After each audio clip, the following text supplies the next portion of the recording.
Hoje eu vou trazer algumas métricas exclusivas para que você possa identificar boas altcoins ou não. Inclusive, eu vou trazer uma altcoin aqui que 92% dos investidores que têm ela na sua carteira estão no prejuízo. Isso é um péssimo sinal. E a melhor coisa que você pode fazer é não ter esse ativo nesse momento. A gente vai olhar para dados, vai olhar para métricas e eu vou te explicar tudo isso na nossa análise de hoje.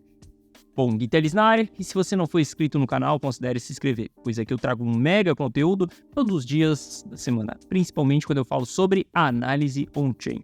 E caso esse conteúdo venha fazer sentido para você, deixa o seu like para dar aquela força pro canal, para mostrar que o conteúdo ele está sendo relevante, beleza? Mas chega de papo, bora ver gráfico, que é o que nos interessa aí. Olha só, a gente vai começar analisando aqui Near e por que Near. Nos últimos dias aí, as pessoas têm comentado bastante sobre Near, então vamos puxar alguns dados aqui para a gente entender como que está esse ativo. Bom, primeiramente, se a gente analisar Near, aqui as pessoas que estão investidas aí nos últimos 30 dias, elas têm um percentual de lucro aí de 14%, quem está investido nos últimos 60 dias também tem 12%, mas quando a gente olha um pouco a longo prazo, quem está investido em Near nos últimos 200 dias ali, a gente tem um prejuízo de 30%. Isso não dita muito para nós se a gente vai poder investir dentro desse ativo ou não. O que mais vai nos ditar é em qual momento nós estamos do ativo. Olha só, dentro da análise on-chain a gente pode traquear várias coisas e identificar se nós estamos com risco elevado ou com risco baixo, se aquele é o momento da gente investir no ativo ou não, se a gente tem atividades na rede ou não. Quando a gente começa avaliando essas métricas aqui, a gente começa a verificar que Near, por exemplo, ela já tem um pouco do risco elevado ali, ela já está puxando para um lado mais de risco. Nós queremos investir em ativos que eles estão com baixo risco e que eles tenham uma alta atividade on-chain, por exemplo. Olhando aqui de bate-pronto para essas métricas aqui, entendendo mais ou menos o momento do mercado, tá? Aqui é uma análise bem superficial, a gente precisa cavar mais essas informações para entender se realmente vale ou não investir nesse ativo, mas já de bate-pronto eu não olharia para Near nesse momento. Risco elevado e baixa movimentação on-chain. Quando a gente continua fazendo a nossa análise ali, a gente entende que Near, por exemplo, tem uma galera que está em lucro, 41% das pessoas estão no lucro em Near, isso daqui é algo positivo. O fato dos investidores eles estarem no lucro é muito bom dentro de qualquer ativo, porque se você está no lucro, você começa a se sentir mais confiante, você coloca mais dinheiro naquele ativo e você começa a comentar com seu amigo que você investe em Near. Através disso, você traz mais pessoas para o jogo, lei da oferta e da demanda. E bom, quando a gente tem muitas pessoas no prejuízo, isso acaba sendo negativo. Near tem uma grande parcela no prejuízo? Sim, 56%. A maioria dos investidores está no prejuízo. Mas quando a gente olha para várias altcoins, eu vou te mostrar que tem uma aqui que tem 92% de pessoas no prejuízo, Near está em um bom patamar ali, por exemplo. Quando a gente olha ali para a média de preço dos investidores, a gente consegue ver que a média de preço das pessoas que estão investidas em Near está exatamente nessa região que nós estamos hoje. Muitas baleias, muitas entidades, por exemplo, elas têm o seu custo ali em $4 mais ou menos, ali entre R$3,99, R$4,20, R$3,70 e também um pouquinho aqui acima em $5, por exemplo, ou seja, nós estamos dentro de uma zona onde ela é uma zona extremamente chave. Não seria legal que a gente visse Near abaixo dessa região, porque senão a gente vai deixar muito supply para trás no prejuízo, inclusive supplies de baleias também. Não é porque você é uma baleia, por exemplo, que você sempre vai estar lucrando nas suas operações. Às vezes você entra dentro do ativo e aí o ativo não performa naquela direção, você precisa sair, não tem problema nenhum.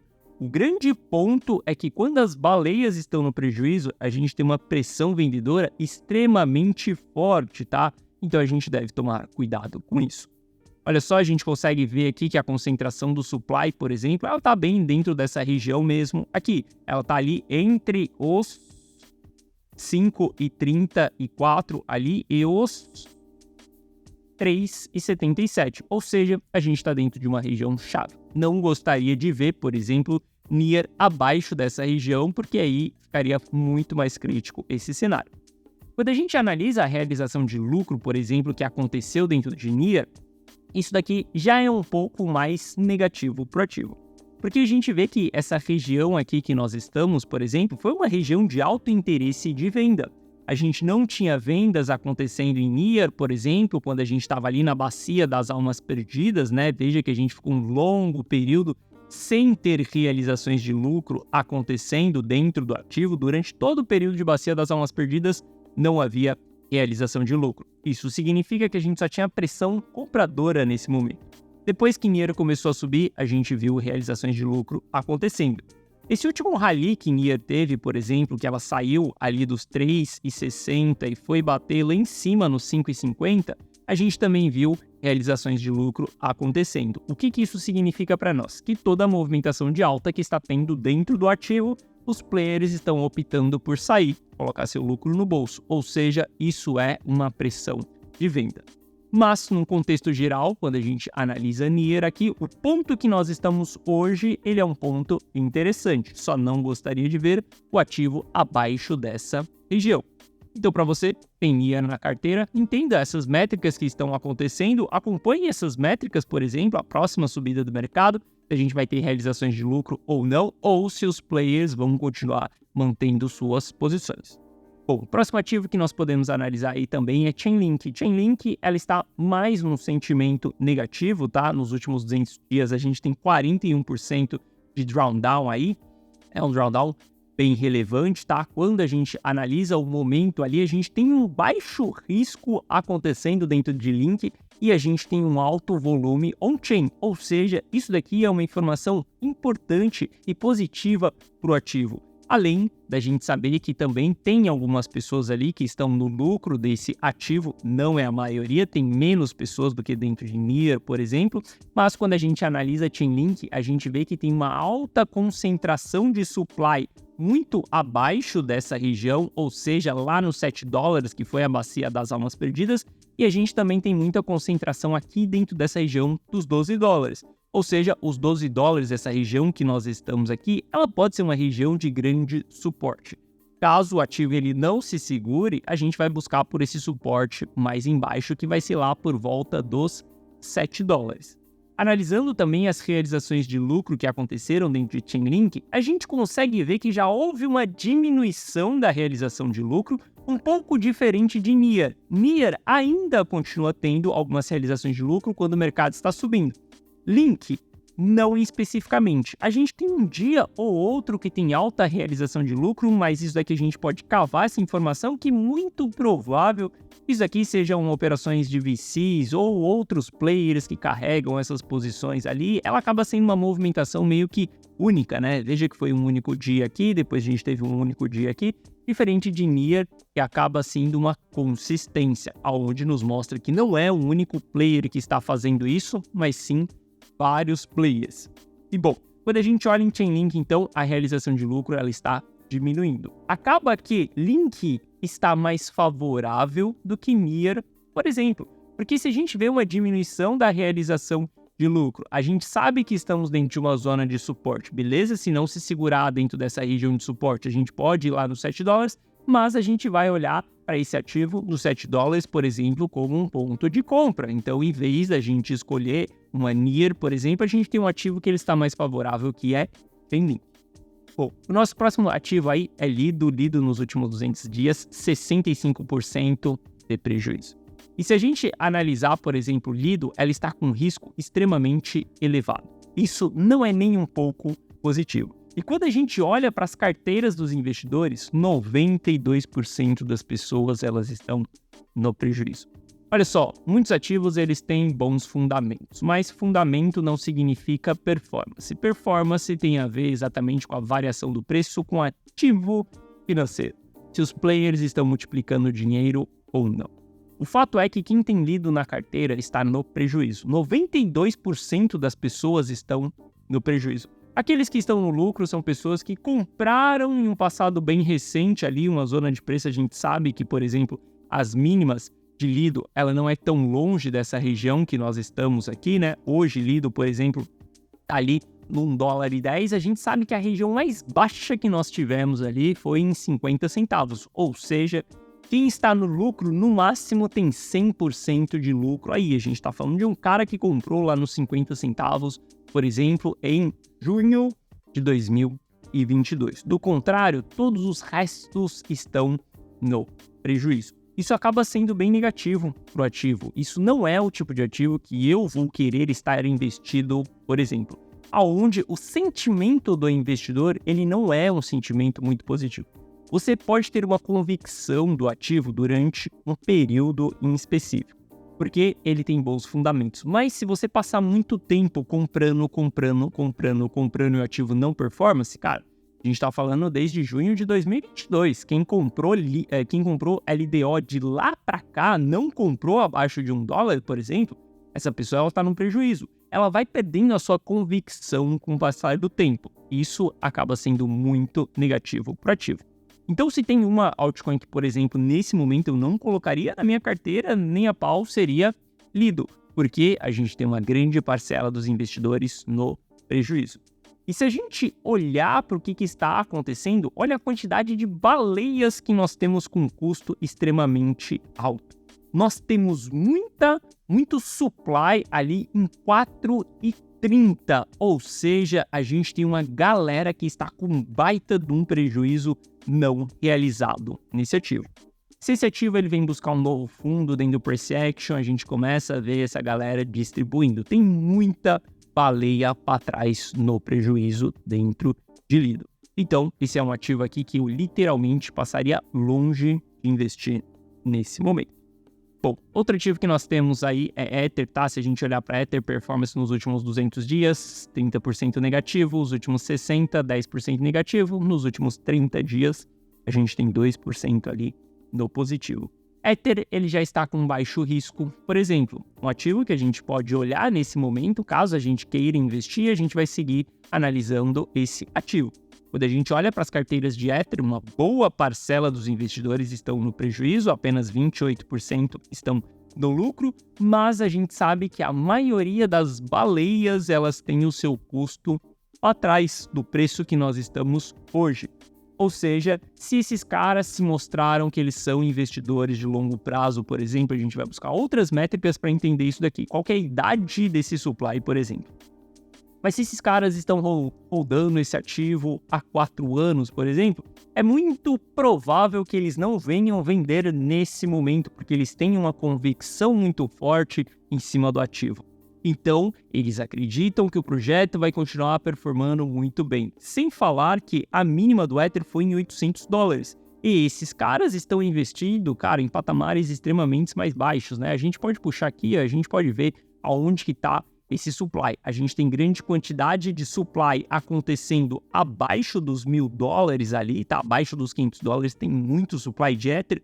Muito provavelmente, essas daqui são as pessoas que participaram do lançamento lá atrás, então a gente também não pode levar tanto em consideração essas pessoas. Boa parte desse supply aqui vai estar na mão do Vitalik, vai estar na mão do time, por exemplo, então a gente não vai olhar para esse supply. Mas a gente vê um supply aqui bem relevante em $1.800, ou seja, essa região aqui ó, dos 1.800 até os 1.500 é uma baita região de suporte. Caso a gente veja Ether dentro dessa região, cara, aqui vai ser um bom ponto de compra, por exemplo, da gente ver esse ativo. Nesse momento, é o momento da gente investir em Ether, por exemplo? Como eu te expliquei na data de ontem, vários ativos eles estão com stop ativado. O cenário não é muito favorável no médio e longo prazo. Por conta disso, eu prefiro colocar os meus stops e entrar em estratégia de proteção caso a gente atinja as mínimas que foram marcadas em todas as minhas operações.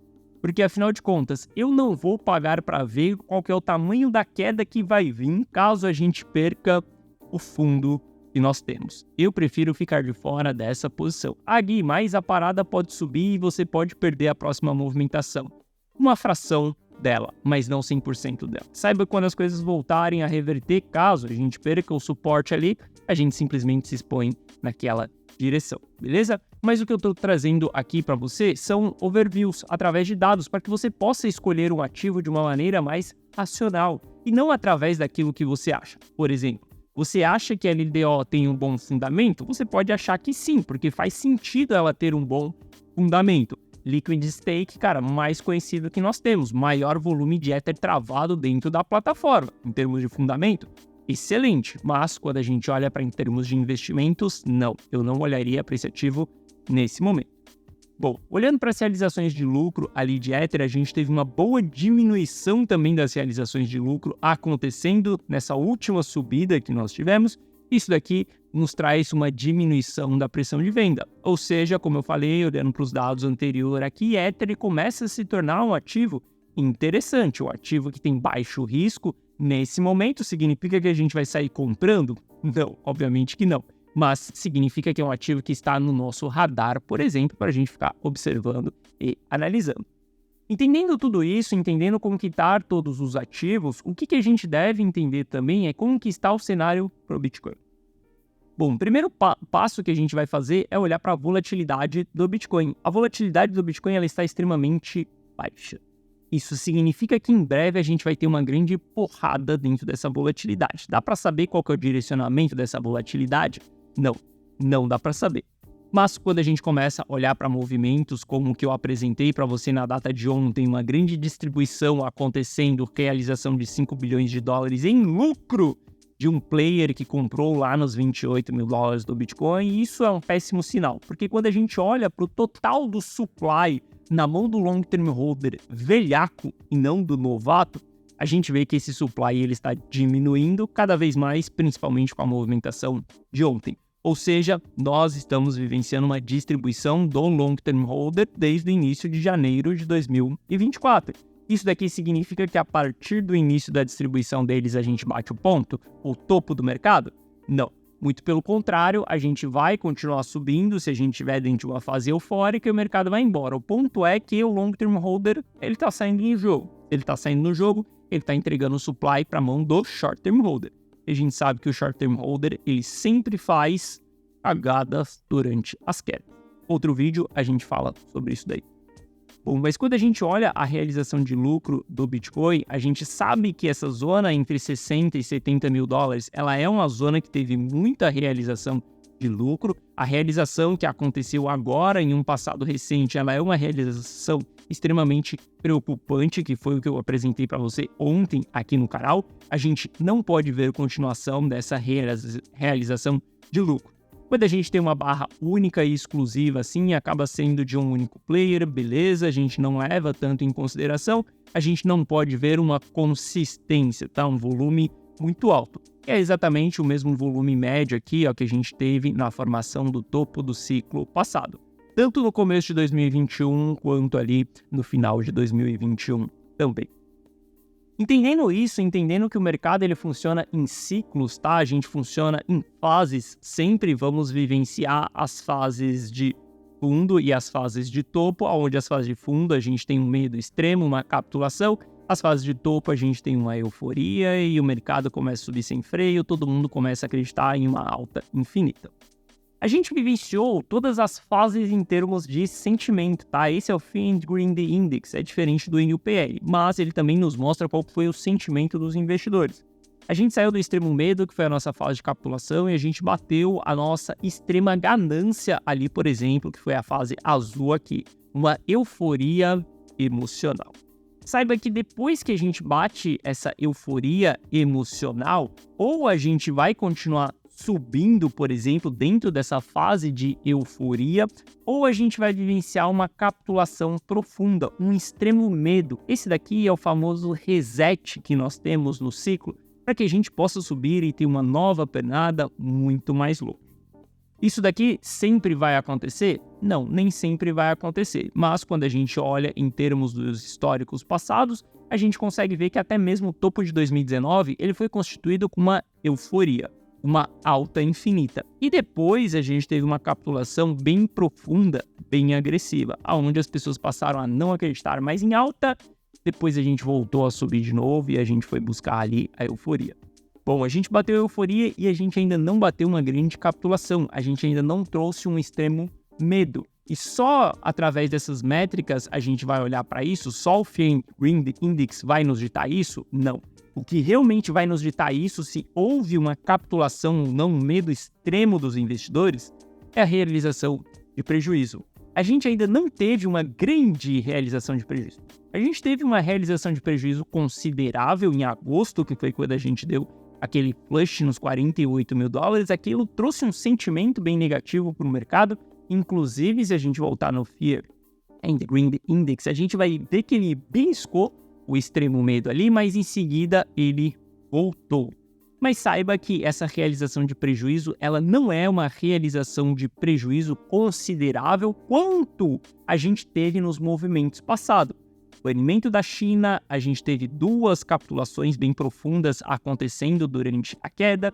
Quando a gente começou a nossa reversão do ciclo ali, a gente teve a primeira grande capitulação acontecendo em dezembro, depois a gente teve mais uma capitulação. Quando a Luna Foundation quebrou, capitulação, 3AC quebrando, capitulação, FTX quebrando, capitulação de uma maneira bem agressiva. O que me deixaria mais tranquilo da gente poder subir e eu ficar mais confiante sobre uma próxima pernada do mercado seria se o Bitcoin ele já tivesse feito uma grande capitulação. Uma capitulação considerada como todas essas outras para trás, onde houve um grande evento e um grande desespero. Se a gente tivesse isso na mesa, eu consideraria que o Bitcoin ele tem espaço para poder subir, porque ele limpou, ele está leve nesse momento.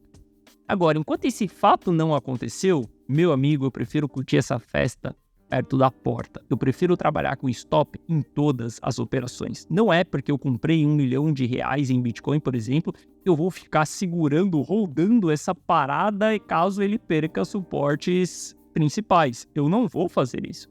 Eu vou simplesmente liquidar as minhas posições, sair fora do jogo e ponto final. Ah, mas você realiza prejuízo? Sim, eu realizo prejuízo. Stop é uma realização de prejuízo. E isso, na verdade, é um estancamento do seu prejuízo. Muitas pessoas vão falar por aí, eu jamais realizo prejuízo. Bom, cara, boa sorte para você que jamais realiza prejuízo. Porque se você entrar em um momento errado do mercado, saiba que você vai ficar segurando aquele prejuízo ali durante 2 anos. Quem está rodando Lido, por exemplo, que não quis realizar um prejuízo, cara, tem momentos que já chegou tarde demais para você realizar esse prejuízo. A partir do momento que você já tem 50% de drawdown para frente, já não é mais hora de você realizar prejuízo. Mas você realizar um prejuízo com o mínimo possível ali, 3%, 5%, ótimo, perfeito. É para isso que serve o stop. É imprudente você abrir as operações sem que você tenha um stop nessas operações. Porque muitas das vezes você pode errar na sua análise e você pode errar no seu posicionamento. Você acredita que o ativo vai para cima, então você compra. Só que ele não vai para cima, porque você não é dono do mercado. O mercado se movimenta como ele quer. O máximo que você tem controle é sobre as suas análises e as suas decisões. Então, se você analisou e identificou um ponto de compra, ótimo, se exponha ao ativo, mas tenha uma antitese. Caso a sua análise esteja errada, aonde que vai ser o patamar que você vai estopar? Muitas pessoas têm medo do stop, medo de tomar uma violinada, mas saiba que essas ferramentas elas foram construídas para proteger você. É super importante que você sempre trabalhe com essas ferramentas. E esquece essa parada de alta infinita, de que só se compra, não se vende. Bom, olhando para o nosso price action aqui, a gente está dentro de uma região bem chave no Bitcoin, como eu informei para você na data de ontem. Caso a gente venha perder o fundo anterior aqui, que é essa linha branca, as coisas elas vão ficar bem negativas para o Bitcoin. Todos os meus ativos que eu estou posicionado nesse momento, eles têm um stop extremamente claro. E esse stop ele vai sendo acionado. Inclusive, já teve ativos que foram acionados stops na data de ontem, aonde esses ativos tiveram que ser liquidados. Não tem o que eu faça. Saiba que se você respeita, por exemplo, essas decisões de stop, aqui ó, em um passado recente, você poderia ter utilizado a mesma estratégia. Perdeu um fundo anterior que foi marcado dentro de um gráfico diário, aqui você poderia estopar a sua posição. Vamos supor que você entrou lá no topo dessa operação. Ótimo, você tomou um stop ali de 7%, para se proteger de uma queda de 27%, ou seja, 20% da queda você não absorveu.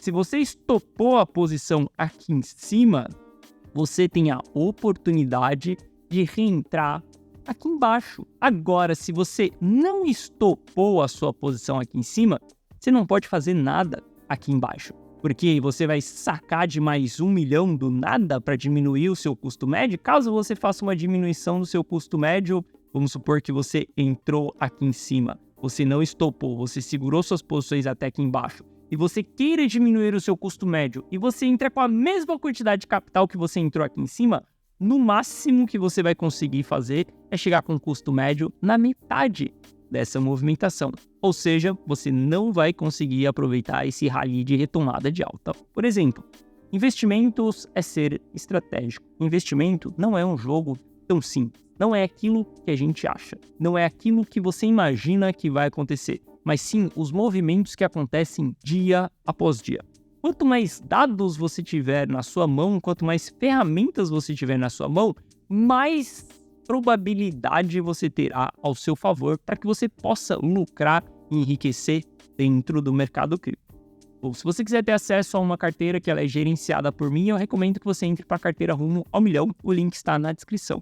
Inclusive, a carteira Rumo ao Milhão, ela utiliza métricas como todas essas daqui que você está vendo dentro desse painel aqui, que eu tenho certeza que você não viu ele em nenhum outro canal aqui dentro do YouTube, a não ser no meu. Nós construímos métricas hoje, Guitelis, cara, eu tenho o privilégio de ser builder do mercado. Eu construo gráficos, eu construo indicadores, tenho uma engenharia de dados trabalhando para que a gente possa construir indicadores que vão nos mostrar os momentos da gente investir, os momentos da gente ficar fora.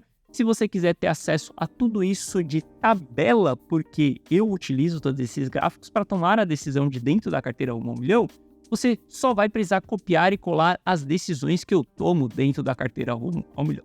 100% das decisões são assertivas? Não. Mas saiba que eu já fui instalador de som e hoje eu estou aqui nos Estados Unidos operando com R$1 milhão, por exemplo. Eu acho que o resultado que eu tenho na minha vida já basta o suficiente para provar para você que não, eu não tenho 100% de assertividade, mas no longo prazo eu sobrevivo e eu enriqueço. Então, se quiser ter acesso a todas essas decisões, carteira Rumo ao Milhão, o link está na descrição. Essa foi a nossa análise de hoje. Se você gostou, deixe o seu like. Se você não é inscrito no canal, considere se inscrever. Forte abraços e eu vejo você de volta aqui no canal amanhã. Deu!